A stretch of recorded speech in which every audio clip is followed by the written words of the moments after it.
Thank you. That was absolutely beautiful. And I want to take you on a little deeper journey in that rainbow connection this morning. The theme of our service is the interconnectedness of all life. And I had an opportunity to learn about this connection very deeply in a way that I think all of you here in Hawaii can appreciate. I was teaching high school. My mother had moved to the little island, Hilton Head Island, off the coast of South Carolina, and it was Christmas. And I went to be with her, and on Christmas Day, it was warm, 80 degrees, but the ocean was cold. And I wanted to swim anyway. I'm a strong swimmer, but I wanted to swim because I wanted to throw myself into the water, holding a prayer to God in my heart. I had something I wanted to understand about this interconnectedness of all life. For I was teaching English literature and philosophy, and I was only 21, and my students were 17 and 18. They were asking me, "What do you believe?" And I realized, I don't know what I believe, but I had begun to have experiences that were taking me far and beyond the religion of my childhood. There were things happening in my life that my Southern Baptist background simply did not help me to understand. And so this day, I went to the ocean. And I asked God, is it true? Is there an interconnectedness to all life? Nature, the animals, each and every one of us. Are we all divine sparks of God? Soul, not bodies with a soul, but soul inhabiting a body. Spiritual being, sparks of God. I want to know, I want to understand, I want to feel that connection. And I threw myself in the water and swam as hard and fast as I could. No one else was in the water. They were all walking on the beach picking up shells because the water was cold. But I knew they'd have their eye on me, no problem. And I swam and swam, and then suddenly I realized I had an awareness.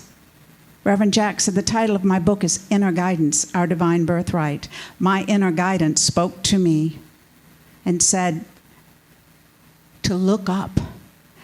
And I looked to find the beach, see the shore, and I realized I had been carried out by a riptide. In fact, I was still in a riptide. I was being pulled out to sea. I knew what to do, at least intellectually. You're told on the island, if you ever get caught in a riptide, swim laterally. Don't try to fight it. But which way had I been pulled from? And I looked to the right. Should I swim to the right? Or should I swim? And as I turned to the left, I saw approaching me a shark.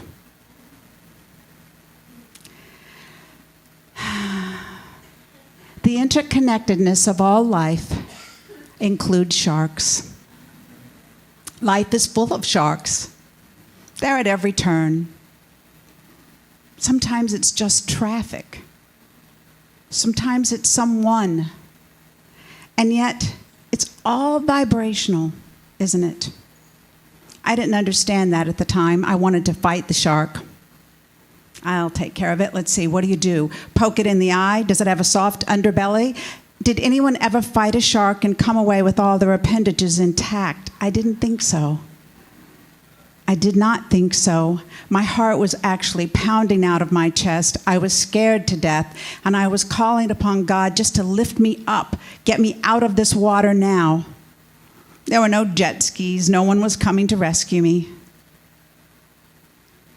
And the shark was upon me. But I heard a very clear message, very clear inner guidance. And it said to lie down long and lean, stretch my arms out in front of me and my legs behind. Turn away from the shark. Breathe, be calm. And I felt myself compelled to do so, to stretch out long and lean. And the next thing I knew, I was hit from underneath very hard. But instead of being pulled under and thrashed about, I did find myself rising up out of the water. And in fact, I was moving toward the beach very rapidly. And then I fell back into the water, and again I was hit and lifted up, moving toward the beach. And then in front of me, I saw a great rising up and looked, it's a dolphin. And underneath me, I realized it's a dolphin. I'm being carried on the backs of dolphins toward the beach. They have rescued me, brought me from the depths of the ocean to water about waist deep. I really wasn't sure that I would live to tell the tale. My heart was pounding out of my chest still. I faced a riptide, a shark, now a dolphin rescue that went far beyond mystical, almost into the magical, and I had no idea what to make of all this. But they brought me back, and now I expected them to leave. And they didn't leave. They stayed. They stayed and they surrounded me, and they did this beautiful dance. They sang around me. They sang again and again and again, and I looked and turned and smiled at every one of them and cried big buckets of tears and of gratitude and joy. And I recognized that their energy was love. It is that rainbow connection, isn't it? It's joy, it's light, it's love, it's the sound of brilliance. And yet still they didn't leave. They did a beautiful choreographed dance like nothing I could ever have imagined. And then they took turns breaking formation one by one and touching my body. From top to bottom, in every direction, I was touched and moved. Then they circled again. They did more of their thing, the E and beautiful dancing. And finally they left in pairs of two on their tails, as if they were looking at me to say goodbye. And I am crying and thanking them and sending love their way, absolutely staggered at this experience. I knew my life had changed forever. Is there an interconnectedness between all life? Absolutely. We are separated by nothing. We are connected by divine spirit in every way. As I approached the shore, walking out of the water, of course I had gathered a huge audience. They're clapping and cheering, and I'm crying. A woman stepped forward and she said, "Do you work with the dolphins? Do you work with them?" And I said no, and I had begun to change my story, even in my own head. I said, "They rescued me from a riptide. I was pulled out." And an old man immediately stepped forward out of that crowd, and he said, "They rescued you from that shark. You were about to be eaten on Christmas Day." And I was like, oh yeah. That was a part I didn't want to remember. And he said, "Yeah, it's true." And you know, I had the thought from my mother, she was going to hate that. Daughter eaten on Christmas Day. I could see the headline. I told the man he was right. I'm grateful. I know they saved my life. It was a beautiful, beautiful experience. But it only began the experiences for me. In the classroom, so many things were happening. There was so much occurring on a spiritual level, because when we're awakened spiritually, as the great spiritual beings that we are, everything changes. It doesn't just change a little, it changes a lot. Life will demonstrate our spiritual evolution. So what happened in the classroom, as I told earlier this morning, I had begun to experience something very dramatic. All of this was coming from a prayer that I was saying because I was so young and naive and didn't know what to believe. I had turned to God, and even as I entered each class, 7 hours a day, I would say the same little prayer, "Dear God, teach me truth, that I may teach truth." And the next hour, "Dear God, teach me truth, that I may teach truth." I knew that I didn't know, but I knew that God would guide me. I never expected it to be so dramatic, but it was. Part of that, of course, was the dolphin rescue. But what was happening in the classroom was that one day I put my hand on the board to write a quote by Thoreau. Now, I kept my eyes on the class. I know these kids are 17 and 18 years old, and I know my quote well, and I'm writing, barely looking at the board. I'm keeping my eyes on the class. But suddenly I realized my hand was writing something completely different than what I intended, and it seemed to have a life of its own. It was writing and writing. I sent the quote away to a research librarian. We didn't have computers at the time. She wrote back, "Lost epistles of Plato." And the next quote in the next hour, because it went on hour after hour, class after class, day after day, and week after week. It was as if I could not keep my hand from that board. Truth was pouring in the classroom. She said, "It's Aristotle, it's Socrates, it's Plato." And then eventually, she couldn't find the quotes. One day a substitute teacher came in the room. I had a toothache. I had to leave and go to the dentist. And when I came back, he had left me a book and a note. And the note said, "I have heard of things like this before, but I never thought to experience it like this." He said, "I think you will find the underlined passages in this book very interesting." The book was called Eckankar, Key to Secret Worlds. Who ever heard of that? Somehow the path of Eckankar had found me. And on my boards, the classroom had become like Close Encounters of the Third Kind. We had quotes hanging everywhere. But he said, "You'll find the underlined passages interesting," because that's what was all over the walls, all over the boards, hanging from the rafters that the research librarians hadn't found yet. And my heart was open to the fact that there are many paths. There are many ways for us to experience truth, but God is speaking to all of us. I sought to retain the joy, the bliss, and the love that I experienced with the dolphins. I still love the ocean. I have absolutely no fear of it. I know there's sharks in there. But I learned something that day. I don't try to fight the sharks in life. I turn my face to God. I open my heart to inner guidance, to be led moment by moment with a prayer ever on my lips.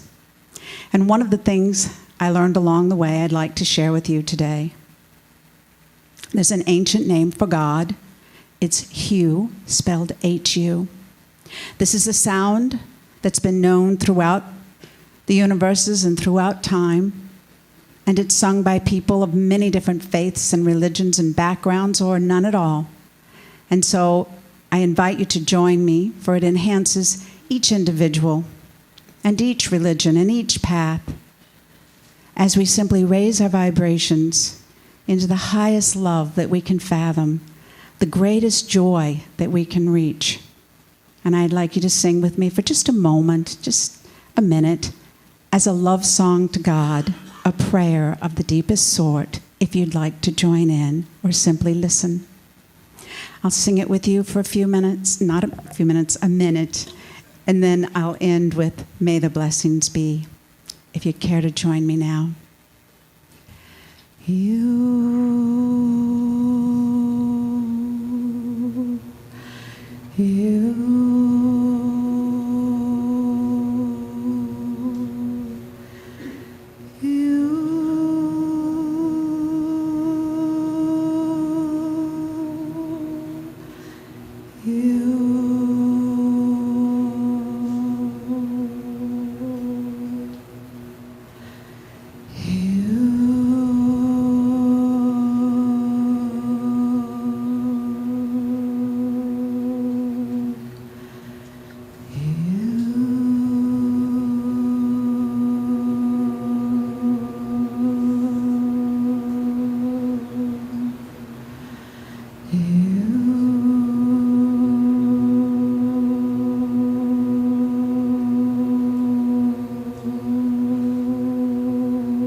May the blessings be.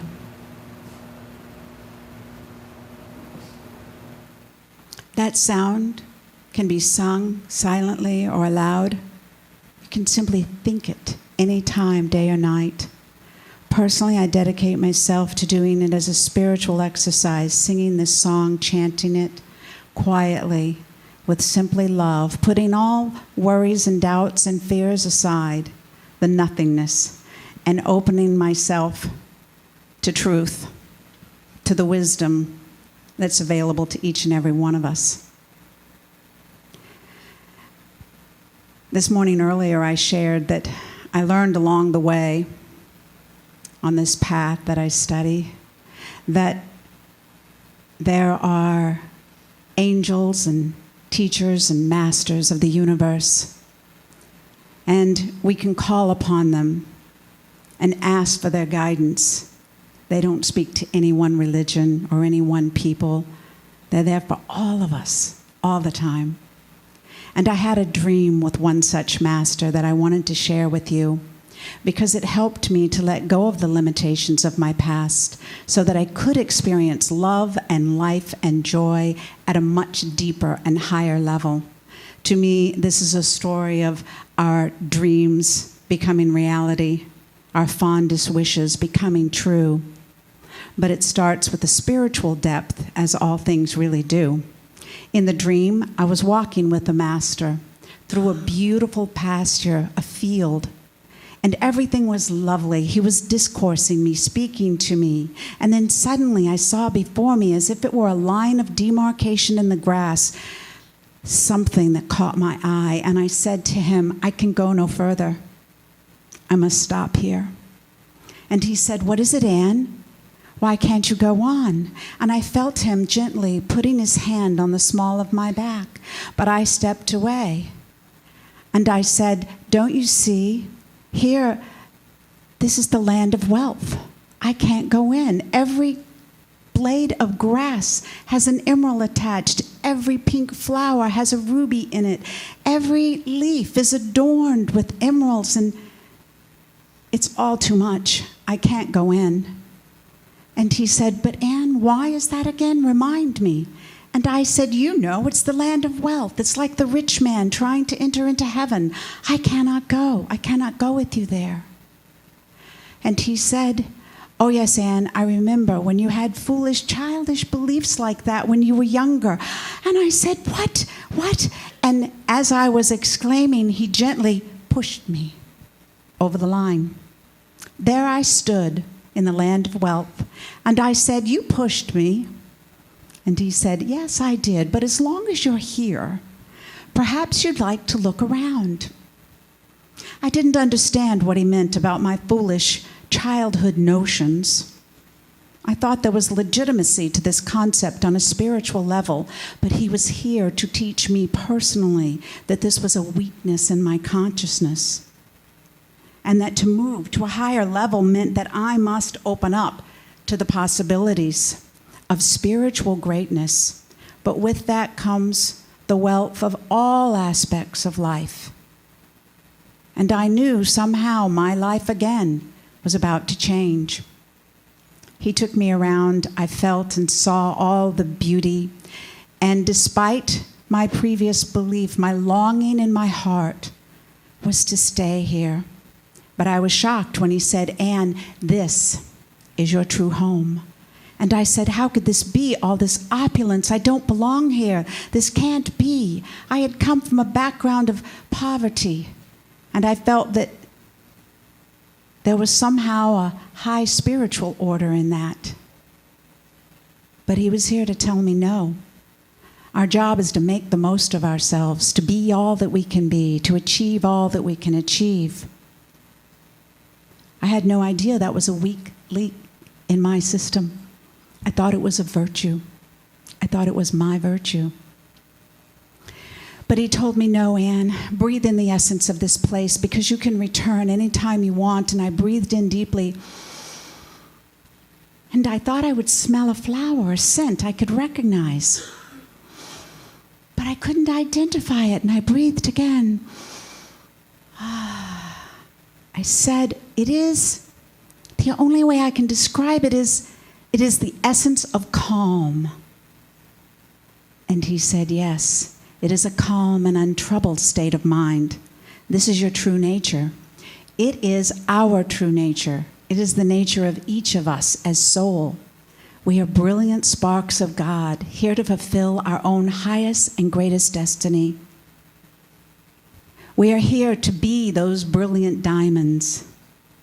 We'll find the gifts of God strewn at our feet if we simply open up our hearts. And I took that message.